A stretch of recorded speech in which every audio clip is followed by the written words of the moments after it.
കസിൻ്റെ മാരേജിന് പൻവേൽ വരെ പോവാണ്. എന്നിട്ട് ട്രെയിനകത്തിലുള്ള കുറച്ച് തീറ്റയും കൂടിയൊക്കെ കാണാം കേട്ടോ. ഫസ്റ്റ് അമൂലിൻ്റെ ഒരു കോൾഡ് കോഫി ആയിരുന്നു. ഇൻഗ്രീഡിയൻസ് ഒക്കെ നോക്കിയതിന് ശേഷം തുറന്നപ്പം ഇതിൻ്റെ പിടി കയ്യിലിരുന്നു. പിന്നെ കീ ഒക്കെ വെച്ചിട്ടൊന്ന് പൊടിച്ചിട്ടാണെന്ന് കുടിച്ച് നോക്കിയത്. വലിയ കുഴപ്പമൊന്നുമില്ലായിരുന്നു, കുറച്ച് മാത്രം കുടിച്ചു.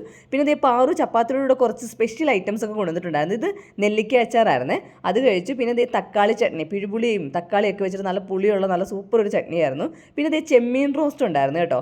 ഇത് പ്രതീക്ഷിച്ചതിൻ്റെ അത്ര ടേസ്റ്റ് ഒന്നും ഇല്ലായിരുന്നു, എന്നാലും കുഴപ്പമില്ലായിരുന്നു, ഞങ്ങൾ കഴിച്ചു. പിന്നെ അത് കഴിഞ്ഞ് സ്പ്രൈറ്റ് കുടിച്ചിട്ടുണ്ടായിരുന്നു കേട്ടോ. എല്ലാം ഞാൻ ഇച്ചിരി ഇച്ചിരിയാണ് കുടിക്കുന്നത്. പിന്നെ ഒരു ബിസ്ക്കറ്റ് കഴിച്ചു. അത് കഴിഞ്ഞിട്ട് പിന്നെ ചോറ് കഴിച്ചായിരുന്നു കേട്ടോ. ചോറ് കഴിച്ച സമയത്ത് വീഡിയോ എടുക്കാൻ പറഞ്ഞു. 2 മണിയൊക്കെ ഇപ്പം ബബ്ലി തൃശ്ശൂരിൽ നിന്ന് കയറിയിട്ടുണ്ടായിരുന്നു. ബബ്ലി കൊണ്ടുവന്നതാണ് ഈ പേരക്ക ജ്യൂസ്, അതും കുടിച്ചിട്ടുണ്ടായിരുന്നു. പിന്നെ കുറച്ച് ലിംക കുടിച്ചിട്ടുണ്ടായിരുന്നു. ഈ ലിംകയും സ്പ്രൈറ്റൊക്കെ ഞാൻ ഇച്ചിരി മാത്രമാണ് കുടിക്കുന്നത്. പിന്നെ ഞങ്ങൾ റീൽസൊക്കെ ചെയ്തിട്ടുണ്ടായിരുന്നു. അത് കഴിഞ്ഞ് പിന്നെ ടയേർഡ് ആയപ്പോൾ ബബ്ലി കൊണ്ടുവന്നതാണ് ഈ പേരക്കയും ഫ്രൂട്ട്സ് എല്ലാം കൂടെ ചേർത്തിട്ടുള്ളതാണ്. ഇത് വാട്ടർമെലനാണ്. പിന്നെ പപ്പായ ഉണ്ടായിരുന്നു. ഇത് മൂന്നുമാണ് ഞാൻ അതിൽ നിന്ന് കഴിച്ചത്. പിന്നെ ഗ്രേപ്സ് ഒക്കെ ഉണ്ടായിരുന്നു, അതൊന്നും കഴിക്കാൻ നിന്നില്ല.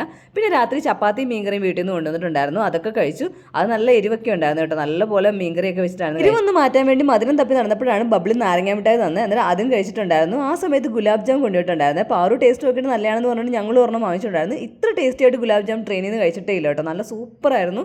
അങ്ങനെ അതൊക്കെ കഴിച്ച് ഉറങ്ങി എഴുന്നേറ്റു. പിറ്റേ ദിവസം രാവിലെ എഴുന്നേറ്റ് ഫ്രഷ് ആയിട്ട് ചിപ്സൊക്കെ കഴിച്ചുകൊണ്ടിരുന്നപ്പോഴാണ് എല്ലാവരും ലിംകയൊക്കെ കുടിച്ചിട്ടുണ്ടായിരുന്നു. അതിനകത്തിൽ തീരാറായ ലിംകയ്ക്കകത്തുനിന്ന് ഒരു ഇച്ചിരി ലിംകയും കഴിച്ചു. പിന്നെ ജില്ലൂട്ടിന് കൊണ്ടുവന്നൊരു ജിലേബി ഉണ്ടായിരുന്നു കേട്ടോ. അത് മറന്നിരിക്കുകയായിരുന്നു. അങ്ങനെ പിന്നെ ജില്ലൂട്ടിന് കൊടുക്കുന്നതിന് മുമ്പ് ഞാനൊരു ഇച്ചിരി ടേസ്റ്റ് നോക്കിയിട്ടുണ്ടായിരുന്നു. പിന്നെ ഒരു മാംഗോ ജ്യൂസും കൂടെ. ബാക്കി വിശേഷങ്ങളുമായിട്ട് അടുത്ത ഷോർട്സിൽ കാണാവേ. സബ്സ്ക്രൈബ് ചെയ്യാത്തവരെ മറക്കാതെ സബ്സ്ക്രൈബ് ചെയ്തേക്കണേ.